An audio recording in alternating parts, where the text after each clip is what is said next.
Pak Hari, apakah buku digital tersebut, Pak, bisa tingkatkan prestasi anak atau melatih daya ingat anak, Pak? Apalagi di tengah kondisi yang PJJ seperti ini, Pak. Menurut Bapak sendiri gimana? Mas Adit, 1 bulan lagi saya yakin Mas Adit ingat gambar kereta itu tadi. Yes. Betul kan ya? Itulah kekuatan dari animasi dan interaktif. Ya, itulah kekuatannya di situ. Ya. Jadi anak itu kenapa suka dan segala macam? Sebab seluruh inderanya berjalan. Nah, ini teori-teori pendidikan tentu Pak Gendra yang lebih paham ya Pak ya. Ya, kalau dia hanya membaca saja, melihat teks saja, itu hanya matanya saja. Kalau dia mendengar suara, itu yang namanya auditori. Ya, yang satu visual, yang satu auditori. Satu lagi, itu semua dia diam. Tapi kalau dia melakukan sesuatu interaktif, itu nilainya jauh lebih tinggi. Ya Mas, jadi jelas sekali Mas, kalau seorang anak senang, ke belakangnya pasti berprestasi lah, betul kan ya?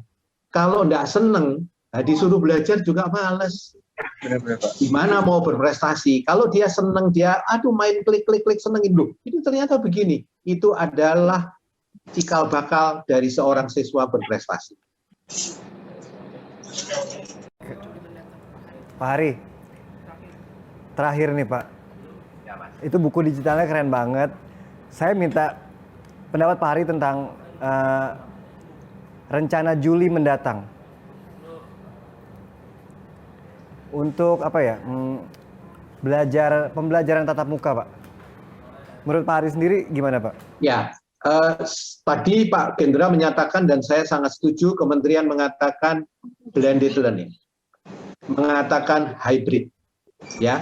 Jadi apapun kondisinya, apakah itu PTM 100% ataukah PJJ 100%, mari kita manfaatkan media digital itu semaksimal mungkin. Ya, saya tidak mengatakan bahwa interaktif tadi itu mereplace cetak, tentu tidak. Yang ada adalah komplement dengan cetak. Alat-alat yang tadi simulasi micrometerscope, apakah menggantikan micrometerscope yang sebenarnya 100% tidak? Itu keliru kalau menggantikan. Ampere meter yang saya tunjukkan, apakah lalu mengatakan Pak Gendra, oh kalau begitu saya nggak perlu beli ampere meter? Tidak, ampere meter tetap harus dibeli. Sebab apa? Sebab cerita kognitif itu berbeda dengan psikomotorik, ya Pak ya. Ya. Jadi kognitifnya diajarkan, tapi psikomotoriknya juga tetap harus jalan. Dua-duanya jalan, semuanya harus jalan. Cetaknya ada, simulasi digital ada, alatnya ada. Jadi saya kira Mas Adit, saatnya kita memanfaatkan. Ada barang-barang, ada pelajaran yang cetak cukup. Tetapi ada yang tidak cukup. Ada yang kita harus memanfaatkan digital. Ya, maka itu semua blended learning, hybrid learning, itu semua keniscayaan. Nah, kalau dalam masa digital, apa boleh buat? Kan gitu kan Mas ya. Yang bisa dipakai apa? Ya kan nggak boleh ke sekolah, nggak boleh pegang, nggak bisa pegang alat. Ya mari kita belajar secara kognitif bagaimana belajar memutar ampere meternya, bagaimana mengukur dengan mikrometerskopnya dan seterusnya. Apa boleh buat? Itu sesuatu yang bisa dilakukan dan saya yakin itu akan mengurangi rasa frustrasi dari guru, dari siswa, dan dari orang tua. Jadi belajar tidak menjenuhkan ya Pak. Keren banget Pak Hari. Sekarang ke Pak Gendra nih. Pak, terakhir, rencana Juli mendatang terkait pembelajaran tatap muka.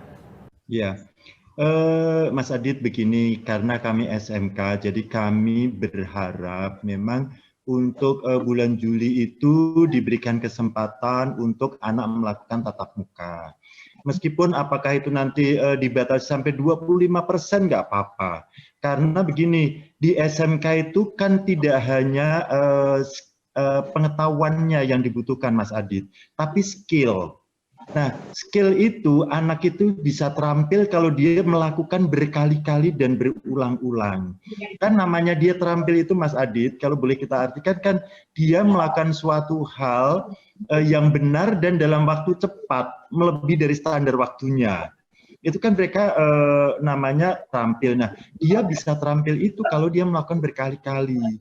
Nah, kalau mereka itu ada di rumah dan belajarnya hanya melalui media-media yang dia tidak bisa langsung praktek langsung, bagaimana akan terbentuk skill itu gitu ya, sehingga sekecil apapun persentase yang diberikan kepada sekolah, terutama kami SMK, kami sangat berharap bahwa PTM, kami diberikan kesempatan untuk melakukan PTM sehingga anak-anak tetap bisa belajar dan melakukan praktek langsung.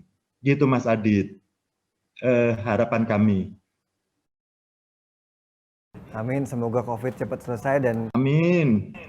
dan sehat-sehat buat Pak Gendra dan Pak Hari. Terima kasih Pak. Amin. Waktunya terima kasih Pak. Hari. Sampai Terima ketemu lagi kasih kapan-kapan.